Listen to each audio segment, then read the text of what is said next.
March 7, 1945. 60 yards from the Rhine River, near Cologne. Staff Sergeant William Morrison watched the 88mm round punch through his platoon leader's Sherman like a nail through cardboard. The tungsten-core projectile entered at the turret ring, travelled downward through the fighting compartment, and exited through the hull floor in 0.4 seconds. The tank didn't explode. It didn't burn. The crew simply stopped existing as a functional unit, killed by spalling metal fragments that ricocheted inside the hull at supersonic velocities. 3 Shermans destroyed in 90 seconds. Same story each time. German 88 firing from concealed positions 1,200 yards away. Perfect penetration every time. The mathematics were brutally simple and impossible to escape. Standard Sherman frontal armour, 51mm thick, sloped at 56 degrees, against an 88mm gun at 1,200 yards, that armour might as well be papier-mâché. Morrison had been welding broken tractors since he was 14 on his father's farm outside Springfield, Illinois. He understood metallurgy the way some men understood religion, and he understood what the ordnance manuals refused to acknowledge. Armour thickness mattered, armour angle mattered. But against the German 88, standard Sherman geometry was a death sentence calculated in physics equations that always ended the same way: penetration, every single time. Then Morrison saw something in the maintenance yard that would change everything. Not classified engineering drawings from MIT, not secret modifications from Army Ordnance. Just 2 plates of armour steel leaning against each other at the wrong angle, and a crazy idea that violated every official doctrine about how tanks were supposed to be protected. What if the angle wasn't wrong? What if it was exactly right? If you're enjoying this deep dive into the story, hit the subscribe button and let us know in the comments from where in the world you are watching from today. The German 88mm gun represented the pinnacle of anti-tank weapon design in 1945.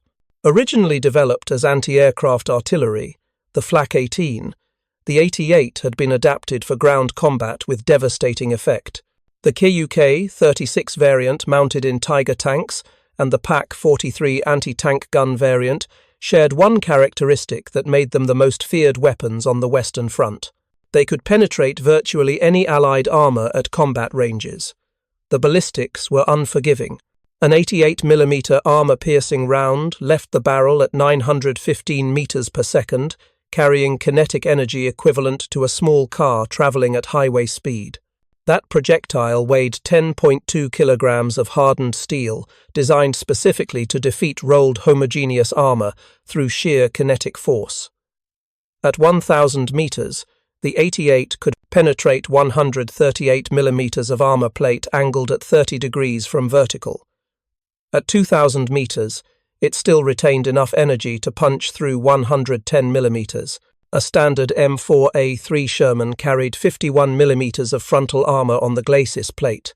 Even with the 56-degree slope, which increased effective thickness to approximately 63 millimeters, the Sherman remained vulnerable to 88mm penetration at virtually any combat range. The German gunners knew this. American tank crews knew this. The mathematics of armour penetration made no allowances for courage or tactical brilliance. Staff Sergeant Morrison had learned these numbers the hard way. 3rd Armoured Division had been fighting across Germany since February, encountering increasing numbers of 88mm guns positioned in carefully selected defensive positions. The Germans had perfected their anti-tank tactics through 3 years of Eastern Front combat. They knew exactly where to position guns for maximum effect. They understood range estimation, lead calculations, and the precise aiming points that would guarantee penetration on American armour. The casualty statistics told a story that official reports tried to soften with euphemistic language about combat losses and operational attrition. In reality, Shermans were being knocked out by 88mm guns at rates that would have been unsustainable if American industrial production hadn't been replacing losses faster than German guns could create them. Morrison's company had received 14 replacement Shermans in February alone. All of them were needed. He had watched the evolution of field-expedient armour throughout the campaign, Tankers in Normandy had started with sandbags, convinced that additional mass would provide protection against German shells. The sandbags hadn't worked. Ballistic tests conducted in March 1945 demonstrated that sandbags provided negligible protection against high-velocity armor-piercing rounds. The projectile simply punched through the sand and continued into the tank's actual armor with minimal energy loss. Then came wooden logs. Crews attached logs horizontally across their hull fronts and turrets, creating what looked like rolling lumber yards grinding across European battlefields. The theory was that wood would provide standoff distance against shaped charge weapons like the Panzerfaust. The theory was partially correct. Wood did provide some protection against hollow charge warheads, but against kinetic energy penetrators like the 88mm armor-piercing round, wood performed even worse than sandbags. The projectile passed through timber like it didn't exist. Track links became popular next. Tankers welded spare track sections to their hulls and turrets, convinced that additional steel would improve survivability. This approach had two problems. First, track steel wasn't armor-grade steel. It was softer, designed to be workable and repairable under field conditions. Second, the presence of track links could actually worsen armor performance through a phenomenon called normalization.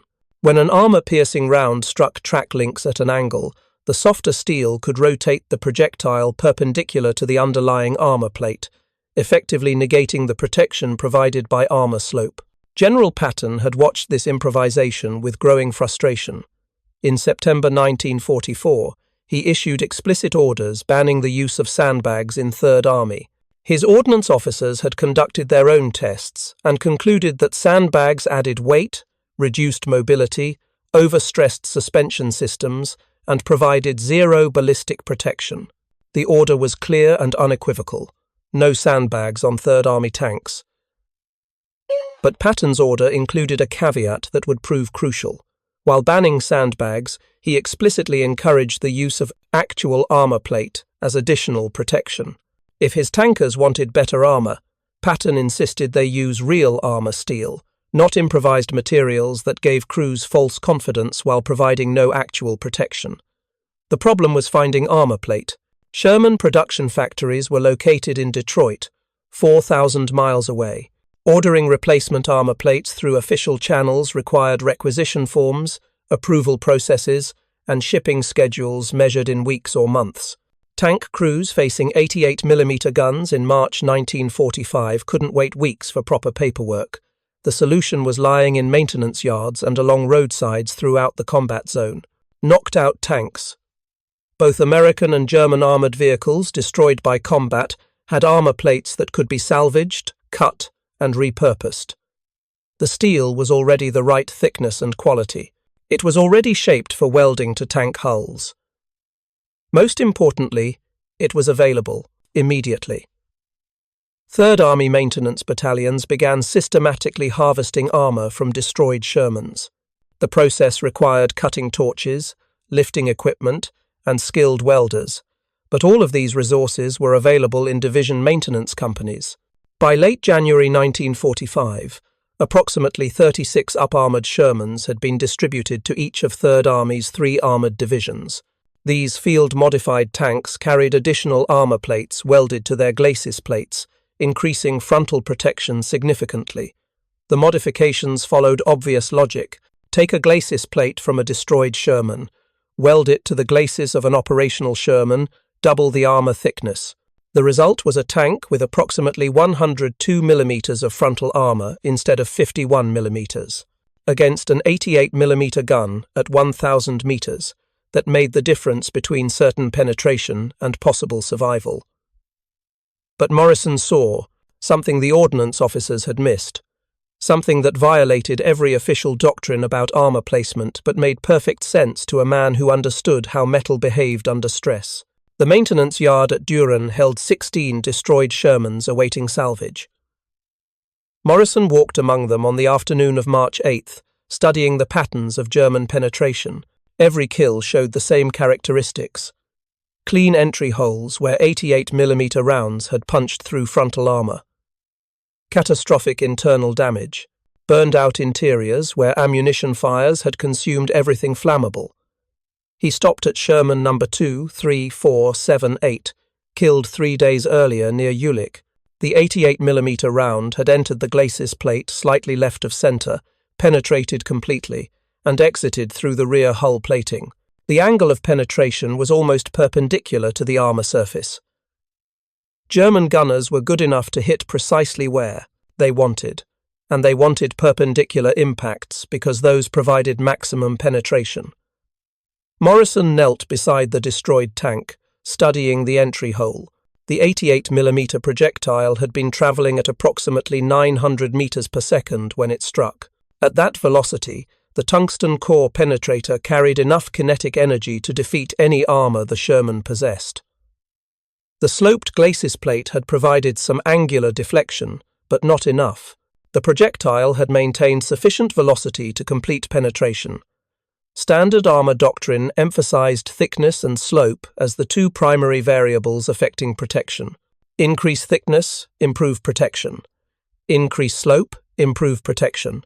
The two variables worked together in calculations that determined effective armor thickness based on line-of-sight thickness and obliquity angle. But Morrison had been thinking about a third variable that official doctrine barely mentioned: compound angles. What happened when you added armor at angles that weren't parallel to the original plate? He picked up a piece of chalk and sketched on the side of a salvaged hull plate. Standard armor configuration, 51mm at 56 degrees. Now add a second plate. Not parallel to the first plate, not doubling the thickness in the same orientation. Add it at a reverse angle, creating a zigzag cross-section instead of parallel layers. The physics were complicated, but the underlying principle was simple. Force an 88mm projectile to change direction twice instead of once. First deflection off the outer plate at 56 degrees. Second deflection off the inner plate at a reverse angle. Each deflection cost the projectile velocity. Each direction change increased the likelihood of projectile breakup. Two angled surfaces working together could defeat penetration that either surface alone could not resist. Morrison's sketch showed the outer armor plate angled at 56 degrees from vertical, standard Sherman configuration. The inner plate angled at -30 degrees from vertical, creating a compound angle of 86 degrees between the two plates.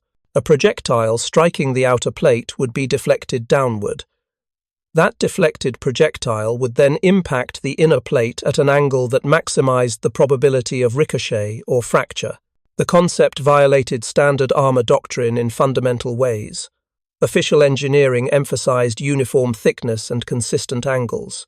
Morrison's design deliberately created discontinuities and abrupt angular transitions. According to textbook metallurgy, these discontinuities represented weak points where stress concentrations could cause catastrophic failure.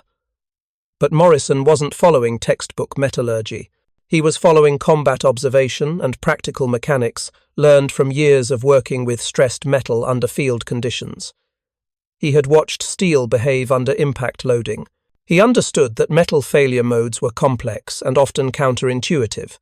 Most importantly, he had nothing to lose. Standard armor was failing. Trying something different couldn't make the situation worse. He found Technical Sergeant James Kovach in the welding shop. Kovach had worked in the Chrysler tank arsenal before the war, welding Sherman hulls on the production line in Detroit. He understood armor steel properties, proper welding procedures, and structural load distribution. More importantly, he understood that official procedures sometimes needed modification under combat conditions. Morrison showed him the sketch. Kovach studied it in silence for several minutes, running calculations in his head about stress distribution and weld integrity. Then he asked the crucial question. What happens when the 88 hits the weld joint between the plates? Morrison had anticipated this. The weld is stronger than the base metal if you do it right. High-strength electrodes, proper penetration, multiple passes. The joint won't be the failure point. And if the projectile hits at the angle transition point? That's the whole idea. Force it to hit at the transition, That's where it breaks up or deflects away. That's where the compound angle does its work. Kovac nodded slowly. How many plates do we have available? Morrison gestured at the salvage yard. 16 destroyed Shermans, 32 glacis plates if we count both upper and lower sections. Enough to modify maybe 20 tanks if we're selective about which plates we use and how we cut them. The Colonel will never approve this. The Colonel didn't approve sandbags either, but crews used them anyway until Patton banned them. This is actual armour plate. Patton specifically authorised using salvaged armour. We're just using it smarter than anyone else has thought to. Kovac walked to the nearest salvaged plate and examined its condition. The armour had been removed from a Sherman destroyed by a mine strike. The plate itself was undamaged, free from the thermal stress and spalling damage that came from direct hits. The steel was clean, ready for cutting and re-welding. We'll need cutting torches to reshape the plates to the right dimensions, Kovac said, and at least 12 hours of welding time per tank for proper joint preparation and multi-pass welds. The battalion has 4 welders qualified on armour steel. That's 3 tanks per day if we run round-the-clock shifts. Morrison did the arithmetic. 20 tanks modified at 3 per day meant 7 days of continuous work. The division was scheduled to resume offensive operations on March 15th. That gave them 7 days to prove the concept, modify as many tanks as possible, and hope that nobody in the chain of command decided to shut down the unauthorized experiment. Start with my tank, Morrison said. If this works, we'll have proof. If it doesn't work, I'll be the one who pays for it. This story engaging? Please take a moment to subscribe and enable notifications. It helps us continue producing in-depth content like this. The first test plate was cut from Sherman 23619 on the afternoon of March 9th. Kovac used an acetylene cutting torch to remove the entire glacis section, then marked cutting lines that would reshape it into the smaller dimensions required for the compound angle configuration. The original plate measured 44 inches wide by 32 inches tall. The modified plate would be 38 inches wide by 28 inches tall, sized to fit over Morrison's tank glacis with proper overlap for welding. The cutting work took 4 hours. Armour plate was thick enough to resist rapid cutting, and Kovac insisted on maintaining precise dimensions to ensure proper fit. Sloppy cutting meant gaps in the weld joints, and gaps meant weak points that could fail under combat stress. Every cut had to be clean, every dimension had to be exact. While Kovac cut the outer plate, Morrison prepared his Sherman for modification. The tank was already in the maintenance bay for routine service. Engine oil change, track adjustment, main gun bore cleaning. Now it would receive modifications that weren't mentioned in any technical manual. The preparation work involved thoroughly cleaning the existing glacis plate. Every trace of paint, rust, oil, and dirt had to be removed from the welding surface. Contamination in the weld zone would create weak joints that could fail under stress. Morrison used a wire brush and sandpaper, working for 2 hours to prepare a surface that would accept high-quality welds. By evening, Kovac had the outer plate cut and shaped.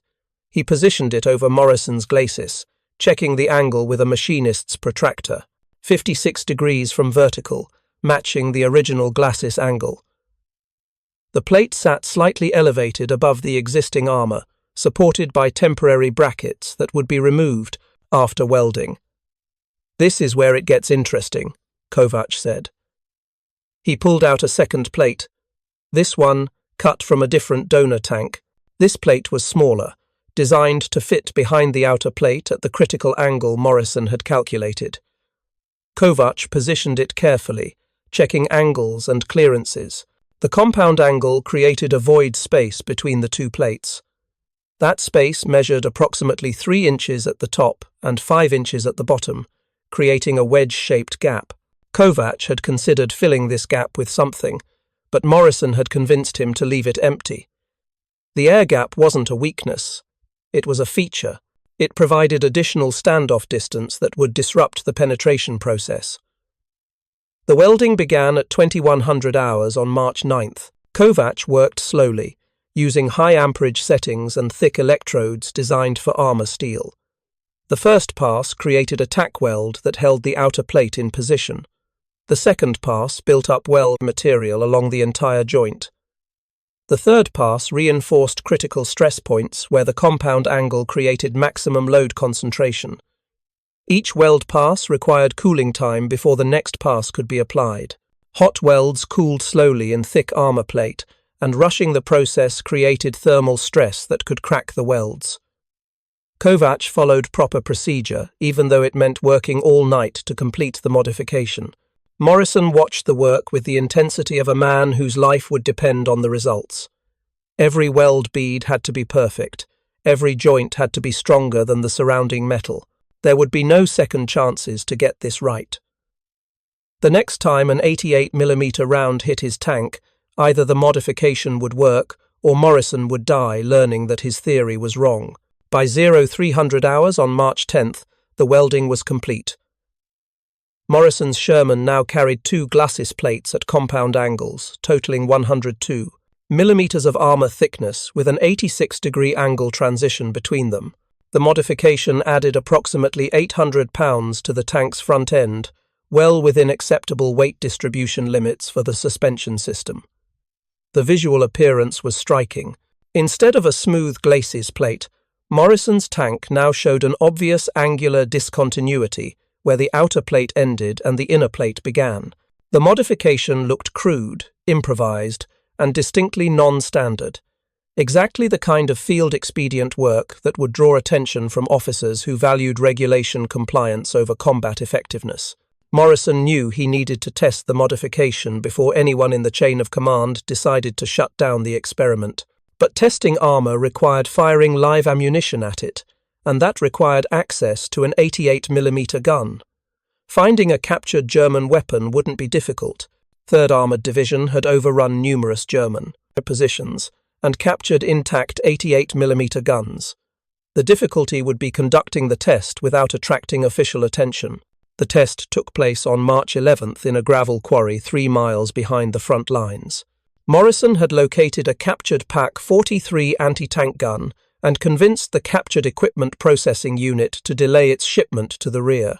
Technical Sergeant Robert Chen, an ordnance officer with ballistics testing experience, agreed to supervise the firing test in exchange for Morrison's promise that if the test proved successful, Chen would receive credit for developing the modification technique. The test setup was simple and uncompromising. Morrison's modified Sherman positioned 1,000 meters from the captured Pak 43. A standard M4A3 Sherman positioned alongside for comparison. Both tanks would be engaged with armor-piercing rounds at typical combat ranges. Success meant the modified armor defeated penetration. Failure meant Morrison's theory was wrong, and his tank would show the same catastrophic perforation as every other Sherman that had faced an 88mm gun. Chen loaded an 88mm PES-GR 39 armor-piercing round into the captured gun. The projectile weighed 10.2 kilograms and would leave the barrel at approximately 915 meters per second. At 1,000 meters, it would retain enough velocity to penetrate 138 millimeters of armor angled at 30 degrees. The first shot targeted the standard Sherman. Chen aimed for center mass on the glacis plate, the same aiming point German gunners used in combat. The gun fired with a flat crack that echoed across the quarry. The armor-piercing round struck the glacis plate and punched through completely, exiting the rear of the hull in a shower of spalled metal. Total penetration time was less than half a second. The Sherman was dead, killed exactly the way hundreds of others had been killed throughout the campaign. Morrison climbed out of his modified tank and walked to the standard Sherman to examine the damage. The entry hole was clean and precisely round, showing minimal deformation. The projectile had maintained structural integrity throughout penetration, emerging from the rear hull with enough energy remaining to travel another 100 meters before impacting the ground. This was what 88mm guns did to standard Sherman armor. This was what Morrison needed to defeat. The second shot would determine whether compound angle armor was brilliant innovation or fatal delusion. Morrison returned to his tank and buttoned up. He positioned himself in the driver's seat, even though there was no need to actually drive. He wanted to experience what would happen when the 88mm round hit. If the modification failed, he wanted to understand how it failed. If it succeeded, he wanted to understand how it succeeded. Either way, I would know the truth about whether compound angles could defeat German penetrators. Chen loaded a second PZR-39 round. Same projectile type, same powder charge, same barrel condition. The gun was aimed at Morrison's tank, targeting the angular transition point between the outer and inner armor plates. This was the critical test. Could the compound angle disrupt penetration at the precise point where the projectile encountered maximum angular deflection? The gun fired. Morrison heard the impact. A sharp crack followed immediately by a metallic screech as the projectile encountered the outer armor plate. Then a second impact sound, different from the first, as something struck the inner plate. Then silence. Morrison waited 10 seconds before unbuttoning and climbing out. His hands were shaking slightly. He had just survived an 88mm hit. Or had he? The outer armor plate showed an impact crater where the projectile had struck. The crater was approximately 4 inches in diameter, showing severe deformation of the steel surface. But there was no penetration hole. The outer plate had not been defeated. Morrison examined the angle between the two plates. He found the projectile, or what remained of it. The 88mm round had struck the outer plate, been deflected downward by the 56-degree slope, then struck the inner plate at the reverse angle. The double impact had fractured the projectile into multiple pieces. The largest fragment weighed approximately 4 kilograms, less than half the original projectile weight. The rest had disintegrated into smaller fragments that littered the ground beneath the tank. Technical Sergeant Chen documented the results with photographs and measurements. Impact angle on outer plate, 56 degrees. Deflection angle to inner plate, -30 degrees. Projectile breakup into 5 major fragments. Zero penetration of either armor plate. Complete defeat of 88mm. An armor-piercing round at 1,000 meters. The test was repeated twice more with identical results. The compound angle armor defeated 88mm penetration every time, not through increased thickness alone, although that helped. Not through improved steel quality, because the salvaged plates were identical to original Sherman armor. The protection came from forcing the projectile to change direction twice, stressing it beyond its structural limits, breaking it before it could complete penetration. Morrison had discovered something that official armor doctrine had missed. Compound angles were force multipliers that turned adequate armor into excellent armor. The modification cost nothing except salvaged plates and welding time. It could be applied to any Sherman in the division using available materials and existing welding capabilities. Most importantly, it worked. Now he just needed to convince someone in authority that this unauthorized field modification should be adopted throughout Third Army before that same authority court-martialed him for unauthorized alterations to government property. The word spread through 3rd Armored Division's Maintenance Battalion before Morrison had finished writing his test report. Tank crews heard that someone had figured out how to stop 88mm guns. They wanted the modification on their tanks immediately. They didn't care about official approval, proper channels, or engineering certification. They cared about survival, and Morrison's compound angle armor offered survival where standard configuration offered death. By March 12th, 4 additional Shermans had received compound angle modifications. The welders worked around the clock, cutting salvaged plates and repositioning them at reverse angles. Each modification took 12 hours of skilled labor, but labor was abundant compared to the alternative of replacing destroyed tanks and training replacement crews. Colonel Richard Hayes received Morrison's test report on March 13th at 3rd Armored Division headquarters near Düren. The report included photographs of the defeated 88mm projectile, measurements of impact angles, and calculations of the stress loads on the compound angle joints. Most importantly, it included a simple recommendation: Implement this modification across the division immediately, using salvaged armour and available welding resources. Hayes had commanded armour in North Africa and Sicily. He understood tank warfare from the perspective of someone who had watched crews die inside burning hulls. He also understood military bureaucracy from the perspective of someone who had spent 18 months fighting procurement regulations to get basic equipment delivered to combat units. Morrison's modification represented exactly the kind of field innovation that official channels would study for 6 months before disapproving on procedural grounds. Hayes made his decision in approximately 15 seconds. Implement immediately. The division ordnance officer would coordinate salvage operations and welding schedules.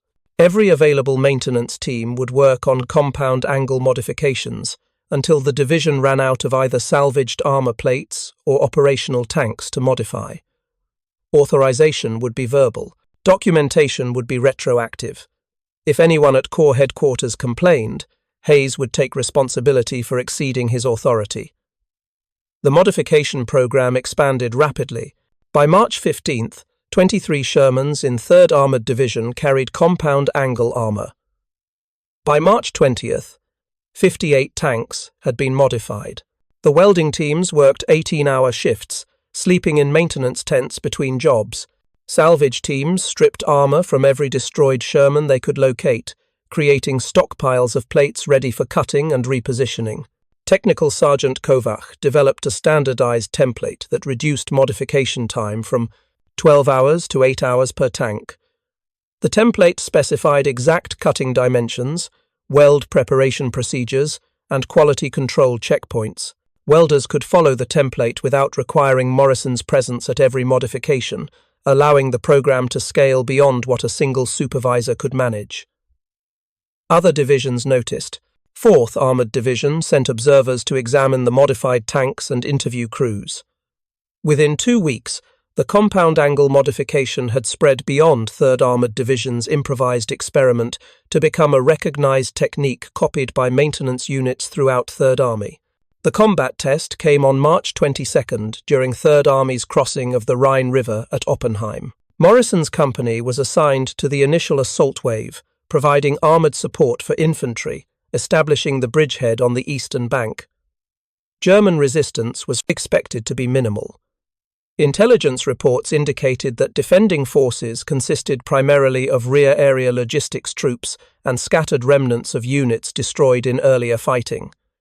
Intelligence was wrong. The Germans had positioned 8 88mm anti-tank guns, covering the approaches to Oppenheim, well camouflaged and supplied with adequate ammunition. The crossing turned into a close-range tank battle at ranges between 800 and 1200 meters, exactly the engagement parameters where 88mm guns normally dominated American armor. Morrison's platoon crossed the Rhine at 0400 hours on assault boats provided by Navy beach units. The Shermans followed 30 minutes later on pontoon bridges constructed by engineer battalions working under artillery fire.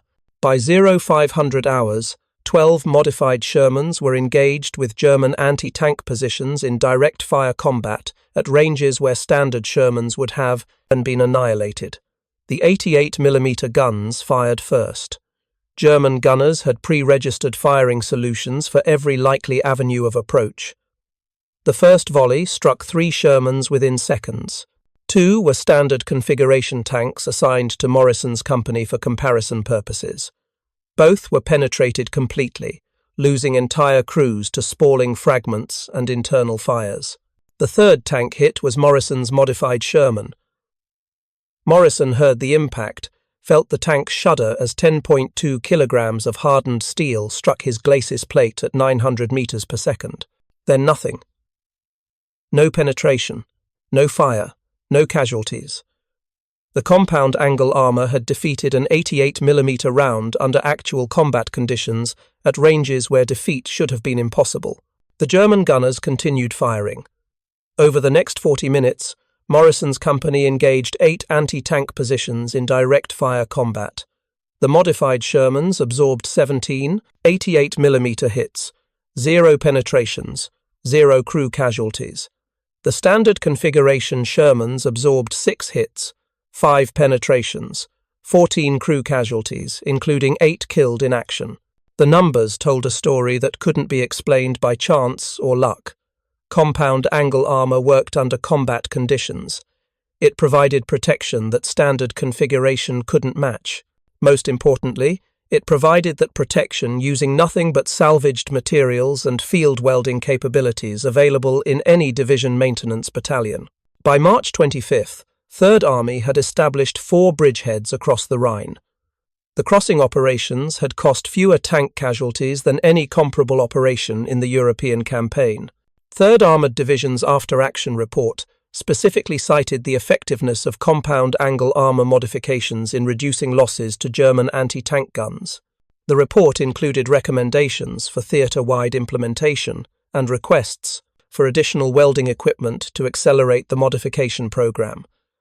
General Patton read the report on March 27th while touring bridgehead positions east of the Rhine. His response was characteristically direct and profane. Every tank in 3rd Army would receive compound angle modifications within 2 weeks.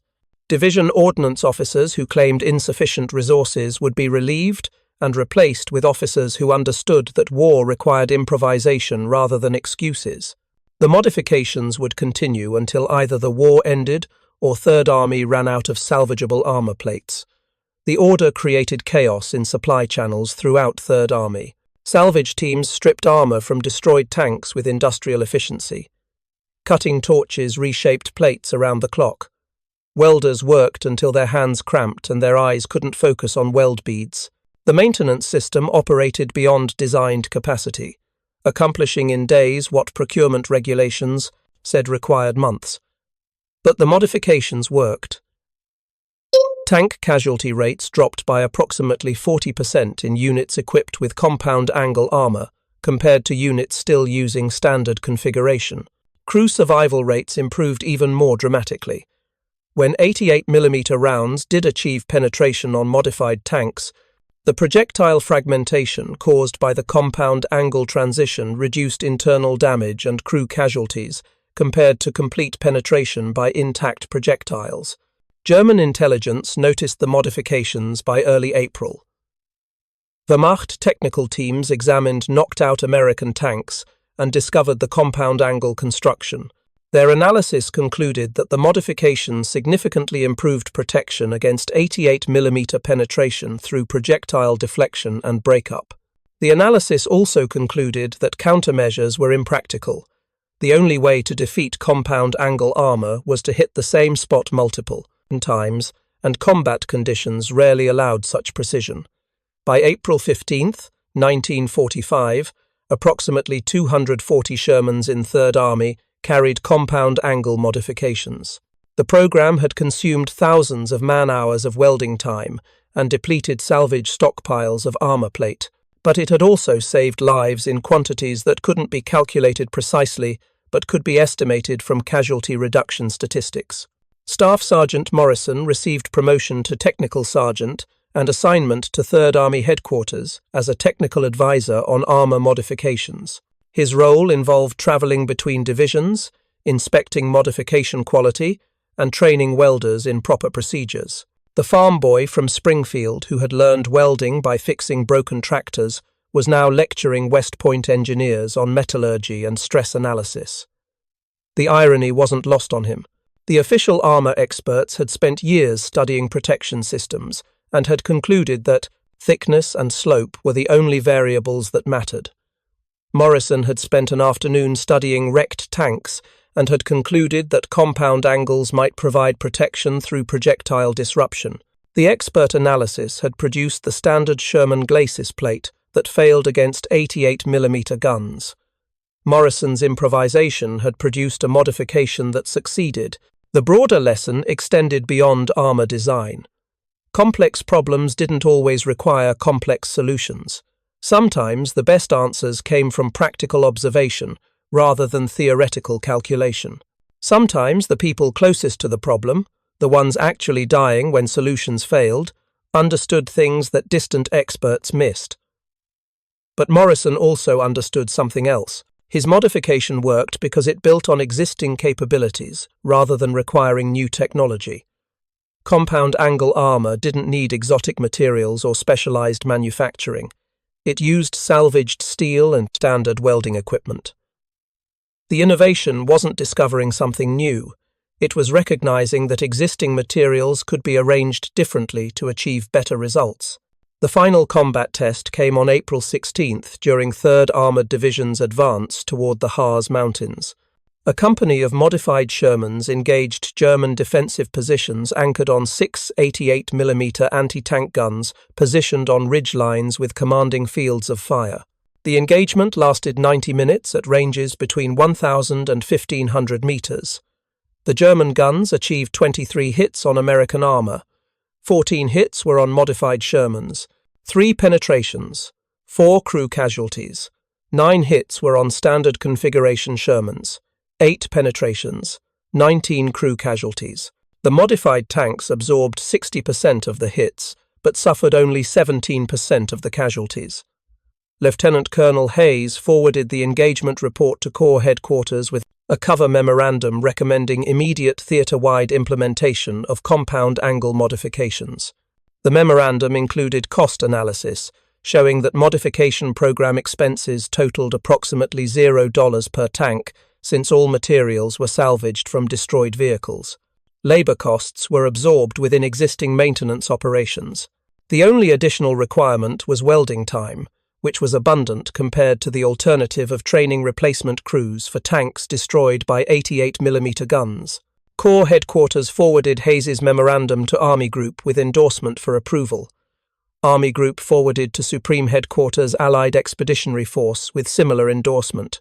The modification that had started with a sergeant sketching on a C ration box in a maintenance yard was climbing through military bureaucracy toward official recognition.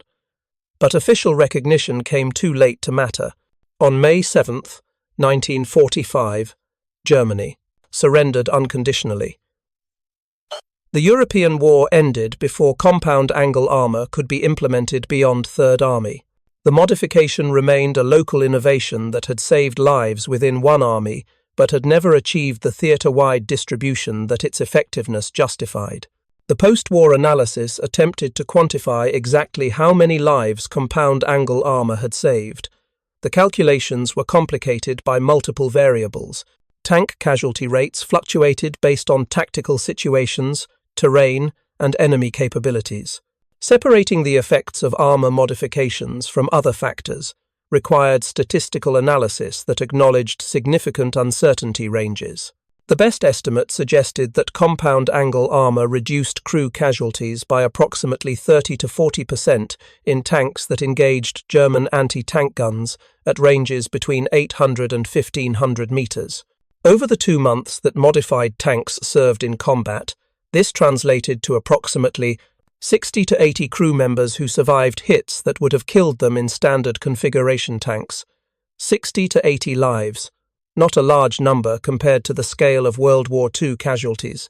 Not statistically significant in analyses that measured losses by thousands or tens of thousands, but significant to the 60 to 80 individuals who returned home to families instead of being buried in European cemeteries. Significant to Morrison, who understood that every crew member who survived was someone's son or brother or father. The official recognition eventually came in June 1945, when the Army Technical Service published Technical Bulletin TB-ORD 345, documenting compound angle armor modifications and recommending procedures for its implementation in future armored vehicle design. The bulletin credited 3rd Armored Division with developing the modification technique and specifically acknowledged Technical Sergeant William Morrison for the original concept and initial testing. Morrison received the Legion of Merit for his contribution to armored vehicle survivability. The citation mentioned his exceptional technical competence and devotion to duty, but didn't capture the reality of what he had accomplished.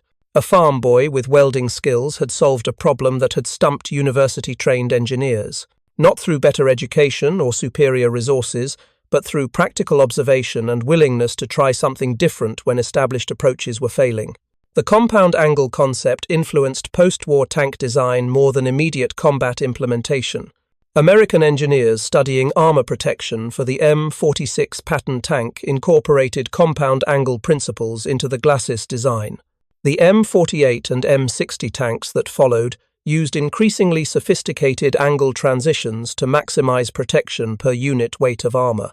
Soviet designers studying captured American tanks in 1946 noticed the compound angle modifications and incorporated similar concepts into the T-54 tank design. The influence extended beyond tanks. Engineers designing bunkers and fortifications in the early Cold War period used compound angle principles to improve protection against shaped charge weapons and kinetic penetrators. The concept that had started as a desperate field expedient became an accepted principle in protective structure design. Morrison returned to Springfield in July 1945 and resumed welding at his father's farm equipment repair shop. He never spoke publicly about his wartime innovations. The few times he mentioned his service, he focused on the crews whose lives were saved rather than his own contributions. The Legion of Merit medal stayed in a drawer. The citation remained in its presentation folder, unread by anyone except Morrison's immediate family. He died in 1978, 33 years after the war ended. His obituary in the Springfield newspaper mentioned his military service, but didn't describe what he had accomplished. Most residents of Springfield never knew that one of their neighbors had invented an armor modification that saved dozens of lives and influenced tank design for decades. The compound angle Shermans themselves disappeared quickly after the war ended. Most were returned to the United States and scrapped in the massive demobilization that converted wartime production back to civilian manufacturing. A few were retained for technical evaluation by Aberdeen Proving Ground before being scrapped in the early 1950s. None were preserved in museums. The physical evidence of the modification program was destroyed as completely as if it had never existed. What remained were the after-action reports, the technical bulletins, and the casualty statistics that showed reduced losses in units equipped with modified armor. Documents filed in archives that few people would ever read. Numbers on pages that represented human lives, saved by improvised engineering and practical metallurgy applied under combat conditions. The story of compound angle armor demonstrated something fundamental about innovation under stress. Official systems optimized for peacetime procurement and careful testing couldn't adapt quickly enough when combat revealed unforeseen problems. Solutions came from frontline personnel who understood problems viscerally rather than theoretically, and who possessed practical skills that allowed rapid prototyping and testing. Morrison's innovation succeeded because it required no approval, no procurement, and no delays.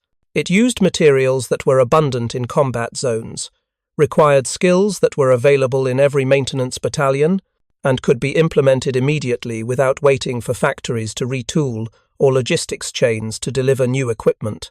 The modification spread organically based on demonstrated effectiveness rather than official authorization. This pattern repeated throughout military history.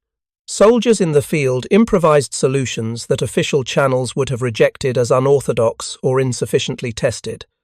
Some improvisation failed, some succeeded spectacularly. The successful innovations often shared common characteristics. They built on existing capabilities, they used available materials, and they solved immediate problems rather than optimizing for distant theoretical situations.